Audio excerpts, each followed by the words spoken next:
ได้เวลาเก็บนอบงหวานมาเฮ็ดเมนูอีกแล้วแม่แก้วมื้อนี้นะเบิ่งไหมนอบงหวานตัดแซ่บขนาดเลยหักมาใหม่ๆมีแต่นอหมักตุยๆอบอวก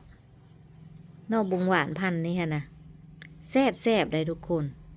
ทั้งนอใหญ่ทั้งหวานทั้งหอมตามดีแบบเฮาเอาอันมาเผาไฟและอันเอาไปเฮ็ดแจ่วหรือว่าไปเฮ็ดมุกไม่อย่างจังซี่นะหอมหวานแหละสุดแซ่บเลยนอบงหวานพันธุ์นี่นะแม่แก้วกำลังสิขยายพันธุ์มันอยู่กำลังกาบ่ฮู้ว่าสิติดบ่เนาะเก็บกินตลอดตามดีเฮาหดน้ำมันสิป่งทุกปีเลยป่งตลอดปีเลยเก็บ2-3 มื้อเก็บเทื่อหนึ่งบ่ซันมันก็ใหญ่ได้นี่นะเก็บสดๆใหม่ๆแบบนี้เอามาเฮ็ดหยังก็แซ่บบ่ว่าจะเอามาเฮ็ดมุกบ่ว่าจะเอามาเฮ็ดแจ่วบ่ว่าจะเอามาเฮ็ดแกงแต่มื้อนี้หันแม่แก้วจะเอามาเฮ็ดมุกให้ลูกชายเผาเคี่ยนแล้วก็